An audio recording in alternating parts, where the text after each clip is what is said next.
Welcome to 15-Minute Consulting Best Practices. My name is Maria Isabel Rios, and I'm joined by David A. Fields. Hello, David. Good morning, Maria Isabel, or good afternoon. It's good to see you. Whatever, it's so bright with the sun reflecting off the snow that I can't even see the clock. So whatever time it is, it's good to see you. Happy Monday, that we know for sure.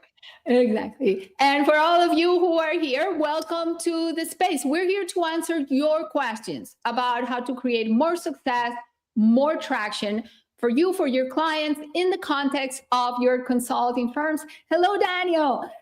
Those of you who are familiar with the space know it takes us a minute to see your comments, to see your questions. So please chime in and add to the discussion, add to the conversation. It makes it richer for all of us. So participate by all means if you're here. The only way we also know that you are here is if you come in and you comment on the discussion. And we had 3 pending questions from last week, which we promised we would address first. Hello, John. So let's tackle those right away because we want to leave some time, hopefully, for questions that are fresh from today as well. Hello, Tom. Hopefully we can get to your question today as well. So Jaren, can you pull up one of the questions that was left over from last week? From Suzanne. So David, this is for you. Suzanne had asked, which associations and industries are looking up for hiring consultants in 2026? All right. So what is the state of hiring consultants in 2026, David? What do you think? Oh, well, what's the state of hiring consultants? It's pretty good in general. I mean, this is what we're seeing. A lot of our clients have had very, very solid Q1s. End of 2025, beginning of 2026 has been really good. And it's an interesting question. Which industries are looking up? So I'm gonna push back on the question a little bit. Actually, it's clearly the mood I'm in today, and here's why. I think for most small consulting firms, so for people watching, because I don't think there's folks who join us from Deloitte and McKinsey, although they should. But most of you are with small firms. You don't need to be in the hottest industries. You just need to be in industries that aren't dead, right? Sectors that aren't completely gone. I mean, retail was bad for a while, and there are types of consulting which have really the floor dropped out on, innovation consulting being one of them. But you're running a firm, if you're trying to get $1 million or $2 million or $5 million, remember that consulting advisory work is $1 trillion industry. So there's enough in most sectors. That said, where are we seeing work? We're seeing work in strategy. We're seeing work in cybersecurity and automation, supply chain. We have clients in supply chain who are doing well. Obviously, AI implementation. And that's just sort of off the top of my head to name a few. Maria Isabel, anything you want to add to that? Or you can push back on my pushback. Right. So I'm not pushing back on your pushback. I agree. And also, it depends, highly tied to your expertise, right? As always, the highest level of experts win the most business. And it's really, really tied in 2026, more so even than before, right? There's a push to recognizing deep expertise. We've heard and seen strategy projects become reconfigured or smaller. There are still strategy projects coming back this year, where last year we didn't see that many or any at all. So pockets, right? We see a lot of work, for example, in insights, but in insights, work of a certain type, of a certain class, in certain pockets, and maybe not in some others, right? So it's all very variable. As always, your relationships are the drivers of business, and you need to make sure you're solving real problems, right? And not things that you believe are good solutions. So start with the problems, start with problems people are actually having and they want to pay to solve. So, okay. Great. Let's keep motoring on because there's a lot of questions coming in, and there were questions we have last time. 2 more questions, right? There is another question. Let's see. How do you handle extremely toxic clients working through another consulting firm? And this is from Michael. Michael, familiar. So, ouch, Michael. Sorry you're in this situation. Can tell you how many times wish you had a magic crystal ball and knew before walking into a situation that was going to be toxic so we could avoid it all together. Now that you're in it, there's a couple of suggestions which may or may not work. One suggestion is, let's be transparent about the level of either unpleasantness or to the extent the project is not working as intended, right? So I don't know what's driving the toxicity. You didn't say, so I'm not going to assume, but name it, right? And name it in a way that it's still polite and it's right side up and it's not offensive, but be transparent and be clear. And what that would allow you to do is sit folks around the table and say, look, we have to define what are our expectations around this topic, be it communications, be it deliverables, be it availability, be it a level of detail, whatever it is that's driving the toxicity, have everybody define their expectations and then set boundaries. And set boundaries that are relatively objective, right? So this is allowed, this is not allowed. So go back to basic and transparency as much as you can. That will allow you to then have a roadmap that people can adhere to. Even if the exercise feels tough, it's constructive, right? It also say, look, we don't have to love each other. It's better if we do, but we don't have to. We don't even need to like working together, but we want to achieve our desired objectives. And in order to achieve our desired objectives, we need to be functional. So these are the boundaries and these are the common expectations we have. Let's work around them. This is how we're going to measure if we're doing a good job or not. And then follow up, right? When somebody goes over the boundaries, you have good reason to call them out.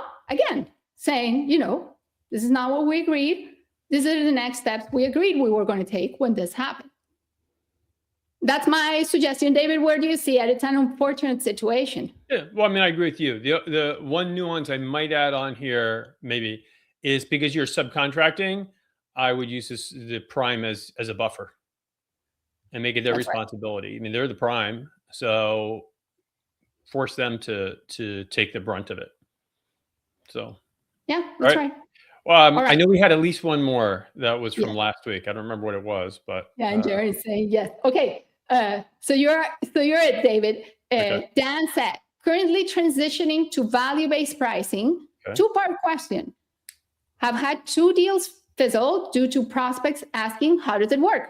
How much is it?" etc. 1, how can I move past this conversation to their concerns?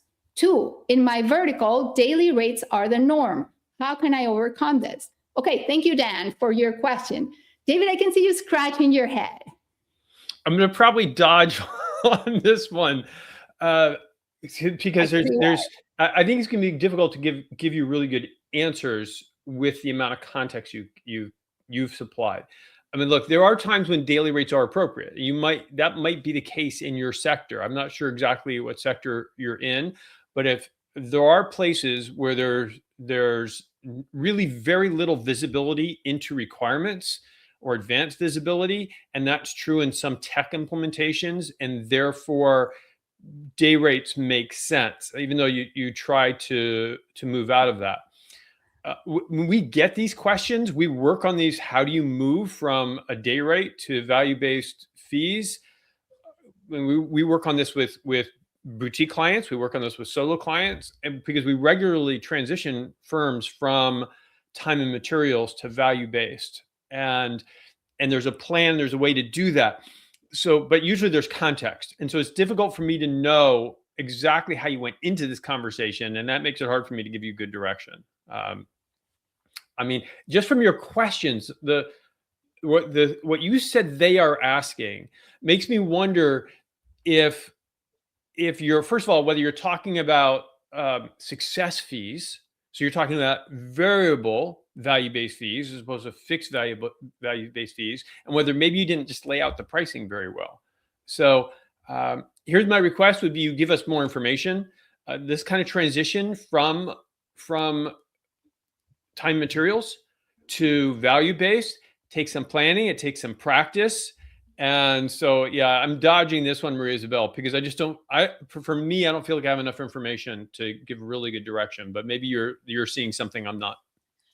I am actually not. And I am wondering one more question, given that we're sending the question back to you, is whether in the, this has made the relationship fizzle.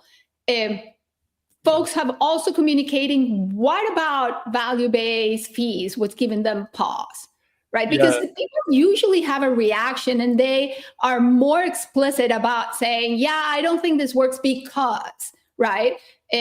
Or I don't think, this is how I think this could be a challenge for us.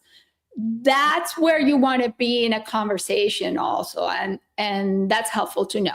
Yeah, I think, this feels like something that requires a little bit more depth. Let's jump into questions that came in. Tom asked, one of my focus areas is distressed project recovery, but I'm finding that this seldom resonates with potential clients. Ooh, there's a clue. Some say that few want to admit having a failed project. Is there a better way to promote this service offering? What do you think, Maria Isabel? Okay, so I have a question for you, Tom. There's two possible diagnostic causes, at least, right? But two that come to mind. One is the one you put on the page, which is, okay, it's hard to say I have a failed project on my hands, right? Very valid one. And I'm going to answer or give you an idea how to address this in a second. But I also want to make sure that is the root cause of the problem. And the root cause is not that you're trying to find a home for an offering you have, meaning that people actually believe this is a problem that needs solving, a problem that they actually have, okay? And it sounds very different when people believe and they think this is a problem and they're willing to invest in resolving it, in which case, once you figure out the language, you will have projects, right? If you're not addressing the right problem, and if the problem does not have urgency, no matter what language you put in front of them, you will not have projects come out of it. So that's my caveat. So let's make sure there are projects there to be had first, right? Assuming there are, and this is a language and a situation where people are not willing to admit, there's two potential ways to address it. One is a technique we call the aggressive reframe. And we'll kind of give you a little bit of context where you will come into a conversation saying, most people think projects fail because of A, when in reality they fail because of B. Does this sound familiar? Or most people think, they're not achieving success because the customers see it this way, when in reality they're running a failed project to the ground or something like that. Well, that could help. The second technique is to move from a problem-based language to an aspiration-based language, right? So where you say, you're getting a result that looks like A, when in reality you could get 10 times A. And so you shift people from thinking, okay, I have a distressed project, to how could my project be 20 times better? And you move them to the space where they actually would want to do that. And most folks, if they recognize they have a problem, they will be energized at the prospect, at the perspective of moving into a resolution space that will get them 10 times better results, 20 times better results than what they're getting right now.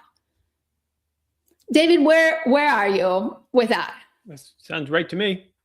Make sure you're not just trying to pitch your own offering. Make sure there's something real there. And if there is, how did they talk about it? Right. An aggressive reframe is a sophisticated technique. It's hard to teach in a short amount of time. Right. But that's good. Todd, you haven't launched your consultancy, but you may have an opportunity. They're looking for an employee, but are possibly open to a consulting relationship. Excellent. That's outstanding. I don't know if you have a question for us, but if you do, let us know and we'll answer it. Yeah, it's further down. Oh, I see. There's the question. So we're going to answer that next time, because all you good people have spent 15 minutes with us. And thank you very much. Don't leave yet. I got an important announcement.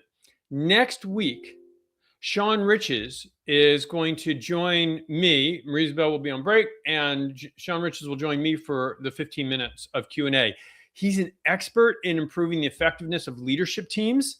So please let us know all your questions about improving your leadership team. Even if it's only a 2-person team, or it's you and your assistant are your leadership team, or you have a 10-person leadership team, getting alignment is critically important. So do that. Thank you, Jaren, for putting down. So submit your questions and come next week. Of course, connect to Marie Isabel and to me on LinkedIn. Jaren put the links over there. And gosh, if you don't receive our articles every week, well, subscribe. And you'll get to see the occasional funny illustration and read far too many puns, plus get some consulting knowledge. And so that's it. Thank you so much for joining Marie Isabel and for joining me. Have an amazing week.